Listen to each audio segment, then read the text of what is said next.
Can't get on the board up here. We're going to rebuild them a little bit as we get started tonight. Jesus on the left, Israel's on the right, Jesus on the south, Israel on the north, and these are the kings. We have it. All good kings, all bad kings in Israel, and some back and forth in Judah, and we'll kind of get into those as we go through here. All right, let's do a little review right quick. Again, I get my clear flip here. There we go. All right, here goes the blank here. And Israel, Jericho, Nadab, they showed. Okay, they showed about 24 years after Nadab. You died as a other side. Who we actually got talking about now in Judah? Jehoshaphat. Okay. Back on the other side, after Elah. 1 week, Zechariah. 1 week, short reign here. Back on the other side, Jeroboam's son. Jeroboam's son, everybody. Elijah. Okay, there we go. And that king guy going down, okay, just died. They have. Everybody knows this. Jeroboam. And listen, how long, good or bad?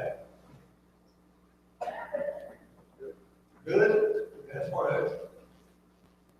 41 years, thank you, good job. And Ahab's father, Omri.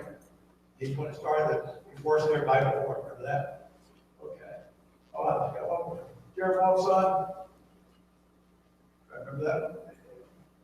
Ahab, okay. And the Baasha's son was Eli. That's it. Okay. All right, tonight, 2 Kings chapters 1 and 2. 2 Kings 1 and 2. All right, we are sitting here a little bit. Let's look at the kind of kings we're currently now in Judah. We got Jehoshaphat reigning. Good king. Following his father, a good king, 41 years, 22 years, 25 years. Jehoshaphat reign. Over in Israel, we got Ahab, his wicked wife Jezebel. Ahab just died in our storyline. 3 children. All here is Ahaziah, Jehoram, and his daughter Athaliah. And on the other side, Jehoshaphat's going to have a son, Jehoram, who's going to wind up marrying Athaliah here shortly. And they have a son, Ahaziah. So we got Ahaziah and Jehoram on both sides. And then Athaliah kills everybody off, all her grandkids off, except one that she didn't know about. And she goes and remains in Judah.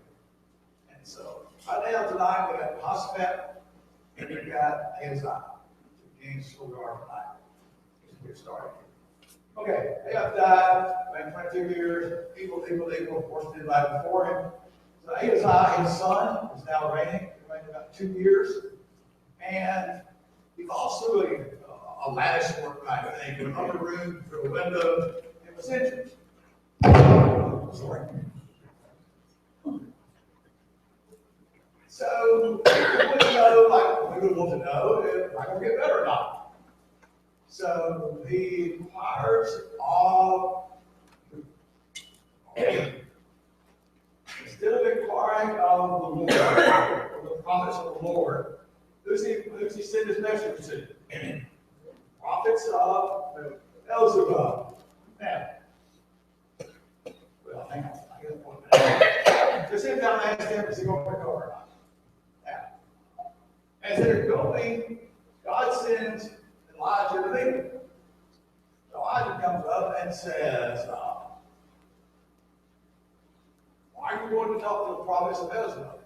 Is there no God in Israel that you could inquire of?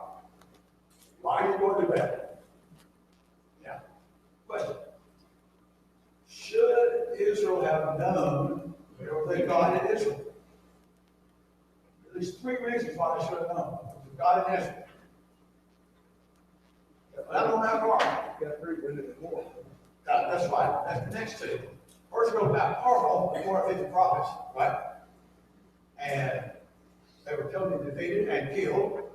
And then Freddie says they defeated the Syrians not once, but twice. First in the hills, and then when theirs were fighting in the plains. And both times God gave the victory. Is there a God in Israel? Yes, it is. Why are you going to the promised land? He says, you will not get off your bed, you're going to die. That's the message that Elijah sits back to his eye with his message. So they return with the message. And apparently it seems like they haven't been gone long enough to have gone to where Ahaziah was starting. Because when he gets back, Ahaziah says, fight back something. What happened? What's going on here? And they say, well, he met this man of God, and he gives this message. What does it look like? What does it look like? How do they describe it? Another girl and a hairy skin type, I think they have apple skin type clothes. Reminds you of who? John the Baptist, New Testament. Okay? That's very much the same way. So as soon as they told him that, when they about Elijah and his fire. So he sends a man out, captain with his 50 men, go bring me Elijah. The captain goes out, and he orders, if you will, Elijah. I mean, you can almost hear it. Come, the king wants you. Get out here now. Come, let's go.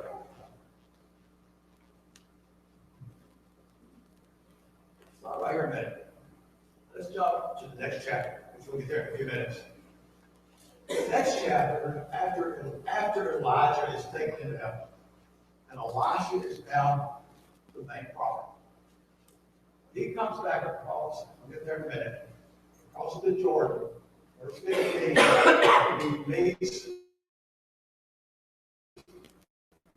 the son of the prophet. They bow down to the ground. I don't know. That's Elijah. Elijah, this one, there's no difference here.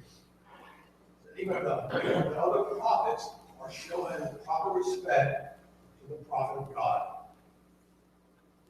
Not just skeptic. Order him to come out. Elijah said, if I am a prophet of God, if I'm a man of God, fire comes out of heaven and consume you. And it does. Elijah sends out another captain. 50 more men.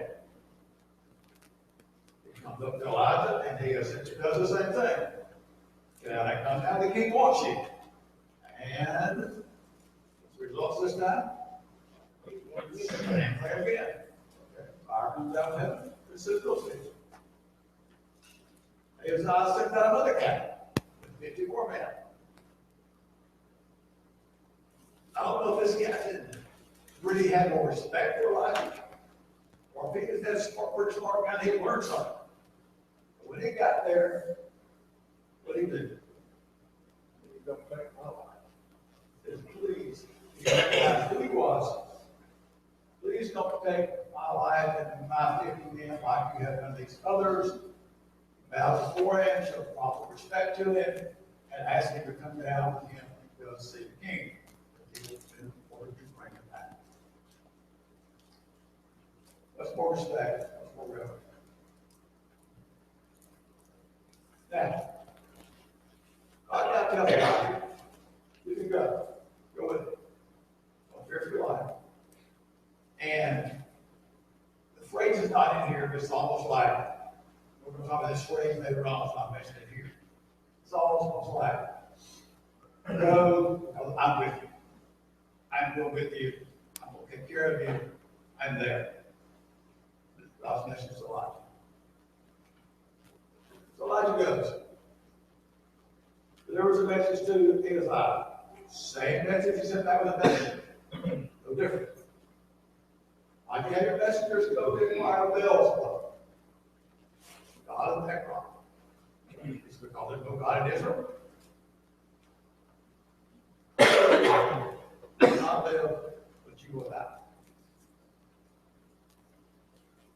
And he does. He does. Now, what about that? Get on the slide in just a minute. Right now, this guy had no sons. So there's nobody big king. So his brother Jehoram, the son of Ahab and Jezebel, takes his place as king. Now we've had Ahab, Ahaziah, now Jehoram is the king. Hospet's to a king down here.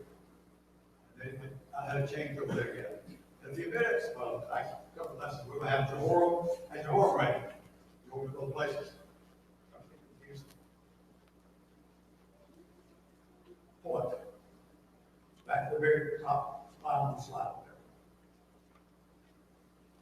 What God says is going to happen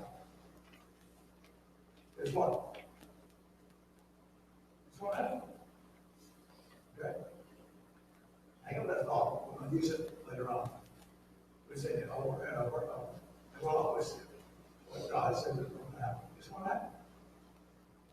It's God. Okay? All right, look at that, chapter 2.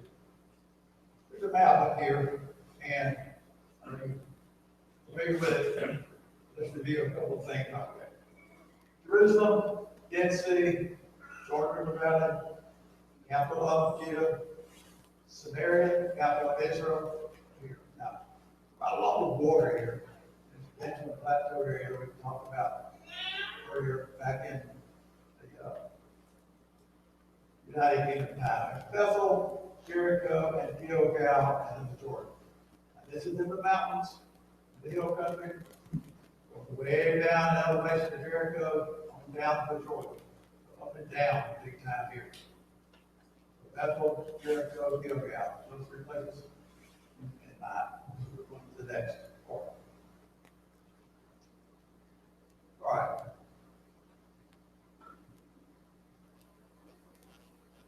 Elijah's life on earth got the end. God's going to take him to heaven, the whirlwind. There seems to be there's no secret. Elijah seemed to know it. Elijah seemed to know it. Some of the prophets seem to know it. We'll get through it as well through this next part here. So the time that Elijah is going to be Elisha's mentor, as he's been this last number of years, is coming to the end. And you can imagine how Elisha was thinking that. His father figure, his mentor, has been taken from him. So Elijah, I'm going to get mixed up. I know we'll go back to there. Elijah tells Elisha, they're in Gilgal, down the Jordan. Stay here while I go up to Bethel. Elijah says, and you almost hear the respect of what she says. I don't think it's anything like, no, I'm not going to do that. He's like, no, Master, I'm going to be, I want to be with you. I know the end is coming. I want to go with you. So he leaves, and they go up to Bethel. Get there, the sons of the prophets. We talk about this phrase, sons of the prophet, and that. So as the prophet come out and tell Elijah, you know Elijah's about to be away from you, right? And someone like he says, shh, don't talk about that. Like when we know something bad's happening. We know it's there. We just don't talk about it. Elijah said, we're not talking about it. Just don't talk about it. So now Elijah's up at Bethel, and he tells him, Elisha, stay here. I'm going to Jericho. Down to the Jordan again. Again, Elisha, no, I don't want to leave you. Get down to Jericho. Sons of the prophets there, David. Same message. You know, Elijah, don't be taken away from you. Shh, don't talk about it. Don't talk about that. So now they're going down to the Jordan. Elijah and Elisha go down to the Jordan. And they come to the Jordan. What does Elijah do? That would not be normal. about to cross the Jordan, Elijah takes off his mantle and strikes the water. We think about the waters parting when the Israelites crossed the Red Sea. When the Israelites came across the Jordan, oftentimes we forget there are two more times the waters parted. This will be one of them. That's Elijah and Elisha will cross the Jordan, the water part. They will cross the dry land. So Elijah asked Elisha, says, before I leave, what can I do for you? And he asked him for a double portion of his spirit. I'm not sure what that means. But I'll come back to the sons of the prophet. Sons of the prophet, what I can read, are not really sons of prophets. They are students of the prophets. They're those who are studying under the prophets. They're not physical, actual sons of prophets. It seems, again, from the reading I can do, that the double portion here is of the eldest son. I want a double portion of what's coming, the abilities, the spirit you have. I want a double portion of it. As the eldest son, we got a double portion of the father's inheritance. Don't know, that's, again, certain places I've read, seem to be what there. Now, Elijah says it's a hard thing, but again, this is the thing about heart and why. Maybe because God can only impart that. Elijah didn't know. I'm not sure about that. But he said it's a hard thing to do. He tells him, says, if you see me as I pick it up, it will happen. If you don't see me, it won't. So they're there, Elijah and Elisha, and chariot and fire come down and separate them, and Elijah is taken to heaven. Did not die. Who else did die? Okay, good.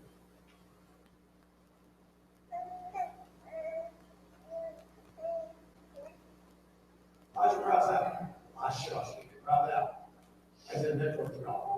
And a natural human reaction. We've been in for a long time. He's now on his own. He takes up the mantle of Elijah and he starts back to the Jordan. He gets to Jordan, he takes it off, he strikes the Jordan. What happens again? Water's parted. Elisha goes across his mountain section. Gets up to the sons of the prophets, and they know what's happened. They want to go out and look for Elijah. They said, perhaps God just dropped him in some valley, maybe dropped him on some mountaintop. Go out and look for him. Elisha says, no. Okay. And they see for this, they just keep on. The valley said, okay. You know they're going to find him. Not going to find Elijah. But they just keep that into the let's go. So they go, 50 of them go out, spend 3 days looking for him. They don't find Elijah. Elijah. So that kind of the end of Elijah. Now Elisha is on his own. He is now a tribute prophet. We look at that today. They go back into Jericho, and after the 50 come back in from looking for him. And the water in Jericho is bad, causing problems. And so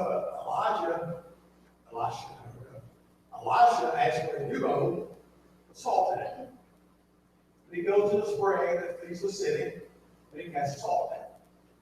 He said, now the water is healed or purified, and it will cause any more trouble. Miscarriages and prepares, whatever. So that's the first miracle that we see recorded at Elisha. In Jericho. Now, to leave Jericho, he's going to go back up, travel up Bethel, back up the mountain. And on his way up, some of these young people, I don't know how old they are. I surmise it's going to go back.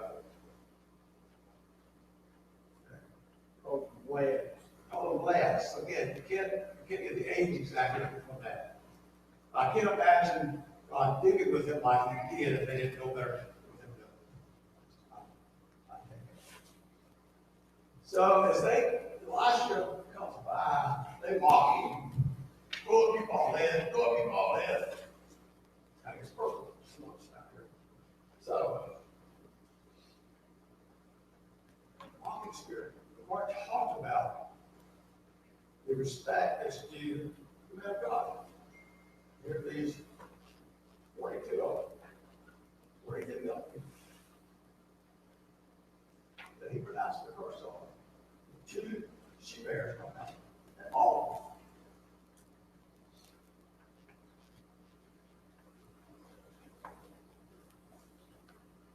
So, Elisha now goes on to Bethel, Mount Carmel. He comes back down into Samaria, the capital of Israel. And this lesson here on disrespect. If you're teaching some of the younger classes, the lesson talking about big lesson here on disrespect. Those leadership positions and stuff. So let's look at the map again. I just kind of blown up on getting out Carmel here. Here's how what's happening. They leave Bethel, go down to Jericho, I'm down to Gilgal. What you see it there. They go across the Jordan, and then come back up now. That was Elijah and Elisha were across. Now Elisha comes back to Bethel.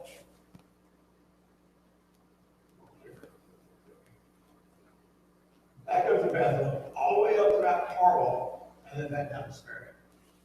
That's Elijah travels down here. He comes back up from where across the Jordan, Elijah has been taken up, back to Jericho, miracles of salt in the water, up to Bethel, the mocking going on there, Bethel, Mount Carmel, and back down to Samaria.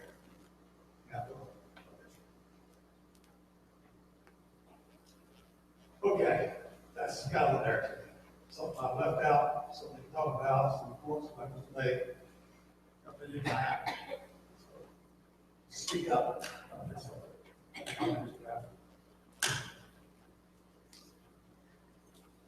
Okay. Reminds me of another place where the water was bad. The Israel was journeying.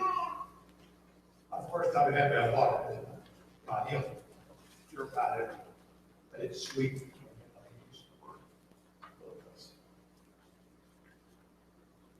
Okay, I want to count the 5 thoughts here. Simple time on it. One thing is that what God says will come to pass. Keep that thought in mind. It's going to be at the top of every slide for the next several slides here. What God says will come to pass. And this phrase, I put on the slide for you last time to think about, I will be with you. And all it was by the end, the earlier part, when God sent Elijah to go see Ahaziah. There's very much implied there. It's a phrase that's used many times throughout Scripture. I will be with you, that promise. So let's go through it, and I've got probably a dozen slides up here. Look at where that phrase is used. And I'm sure I know all of them. So I'm going to look at the circumstance where it is, and then the verse goes with it. Well, the first one up here is the promise that it made to Abraham back in Genesis chapter 12, and now again in chapter 56. God's repeated those promises to his son Isaac. And he says, go to the land of Canaan. Think back now in time where we are, Abraham, Isaac. Run this land, and I will be with you. I bless you. Your descendants, I give these lands. Same prophecy he made to Abraham. The phrase he made to Isaac here is, I will be with you. I will be with you. That's what we're trying to emphasize here. I did times we can see that phrase here. Move forward a little bit now. Now with Abraham, Isaac, and with Jacob. Jacob's gone up and worked for Laban for 20 years. 7 years for one wife, 7 years for the other, 6 years for cattle, and he wants to leave and go back again, that land God's promised. And God tells Jacob, he says, return to the land of your fathers, your family, and I'll be with you. I'll be with you. God says he'll do, he's going to do it. I'll be with you. A little bit more forward here. God appears to Moses. Down in that area about size out there. He wants to send him to rescue his people from slaves in Egypt. He tells Moses, I will certainly be with you. And there's a sign to you. When you have brought the people out of Egypt, you'll come back to this place right here. Come back to my side and serve the God in this land. He told Moses, I'll be with you.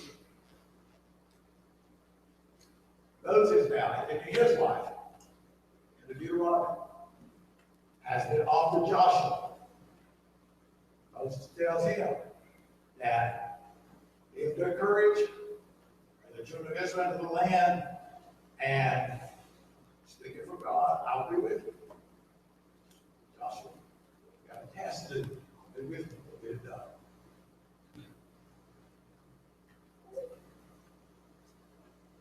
And then a little bit later, it's actually Moses speaking to Joshua. Now God himself tells him the same thing.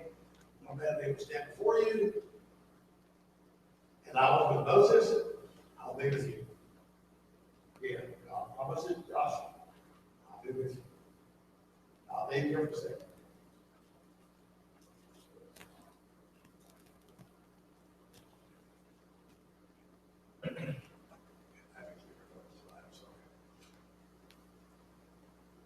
That's second time that God told Joshua, this time that he gets to enter the land of Canaan. Again, he tells him, Judges, speaking to Gideon. What's Gideon going to do when the battle of how many men? 300. Exactly going to stick to the wind. And it did. Again, you're going to fight the Midianites, and I'll be with you. Jeroboam. It would have been a good time. When God starts to give Jeroboam 10 tribes, tells him, all day, talk about this in First World War, all day, obey my commandments, and you'll have a dynasty that lasts forever, just like Solomon and David, and I will be with you. If Jeroboam did good, God made a promise to him. I'll build your enduring house. I've built for David. Isaiah, speaking to the captives in Babylon. Now, they weren't even thinking about it. They disobeyed God, placed the king, but still, God told them in the land of Babylon, fear not, I am with you. Be not dismayed. Jeremiah, speaking to Judah. Jeremiah's back in Jerusalem, in Babylon. Obey my voice. I'll be your God. I'll be with you. Jump to the New Testament now. Now, Paul is reviewing Old Testament history. 2 Corinthians chapter 6. And he says, as God said, I will dwell among them, and walk among them, I'll be their God, and if my people come out with separate. Again, all referring back to when God had told the Israelites, I'll be your God, I'll be with you. Hebrew writer, exhortation, all of us. God himself said, I will never leave you or forsake you. I will be with you. Now, you can believe, but the devil's right. You believe what God says is going to come to pass. That's the question we'll get to here.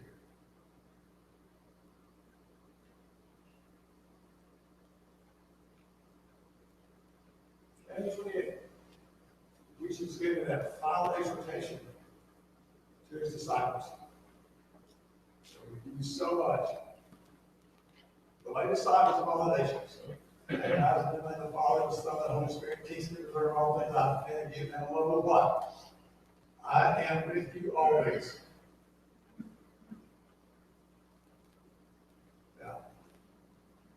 Took a little word am there.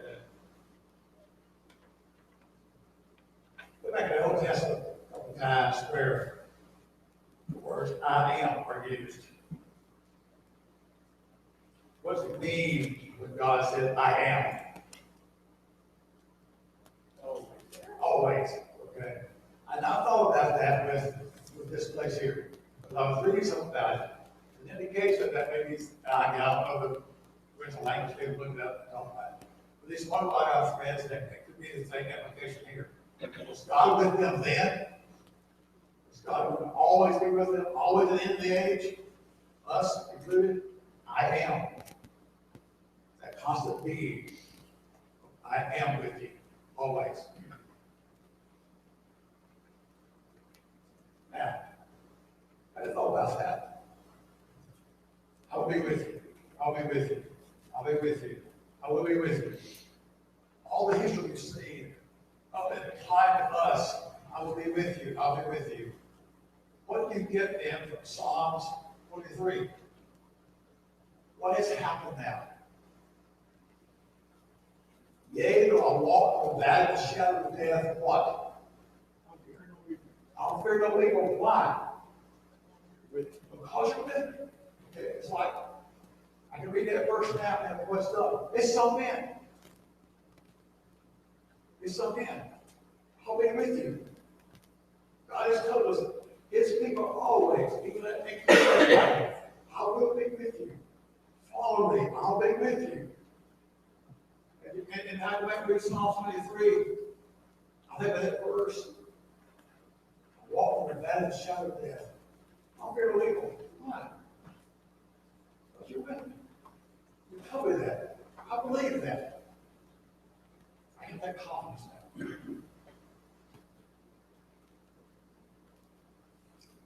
Yeah. A little slight curve to it now. Colossians 3. Paul said, if you were raised in Christ, seek those things above. What? Where Christ is.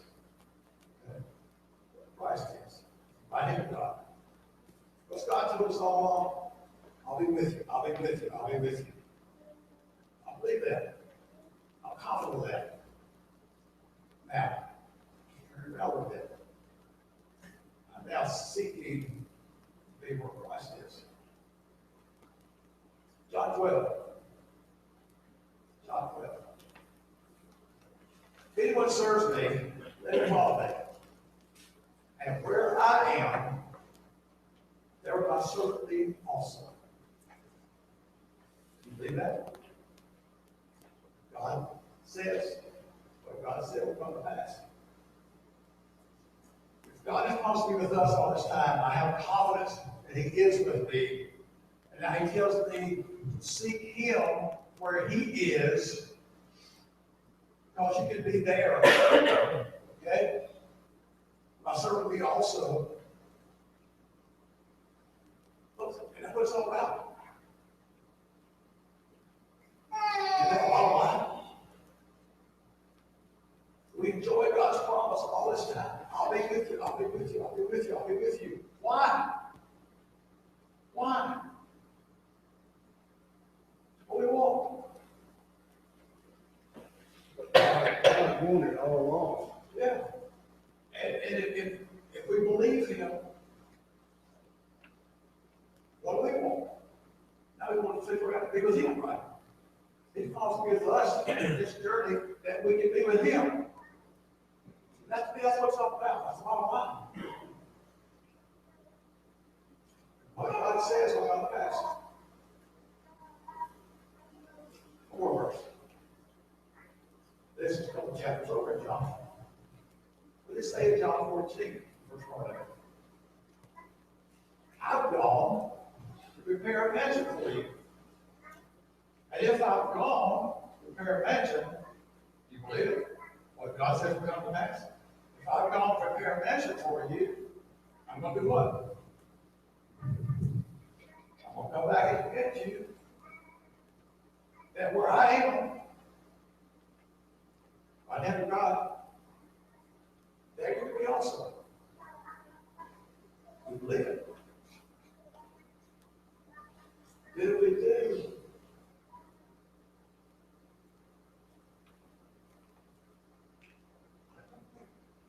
See your son. That's the goal. That's what we're all living for. That's it.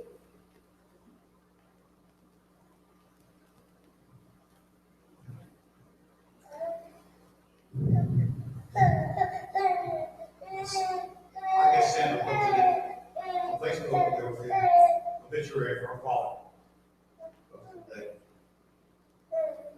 I remember the comments. It was written about that. It says, thanks for posting this. Love you. So sorry for your loss. Pray for peace and comfort for you and your family. No more pain. No tears. He's home.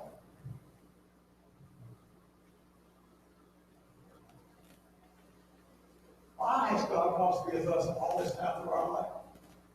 So what? So we can be with Him forever.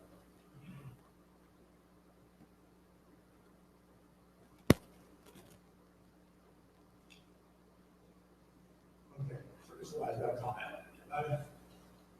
Well, we know that there's been several times where God said, I was going to destroy all. And there was a cause up there, and the belief, and the weakness, raised up to down idols and those kind of things. But this is the complete turnaround. This is what He wants. Obedience brings blessings, sin brings curses. Thank you, Tom Bell.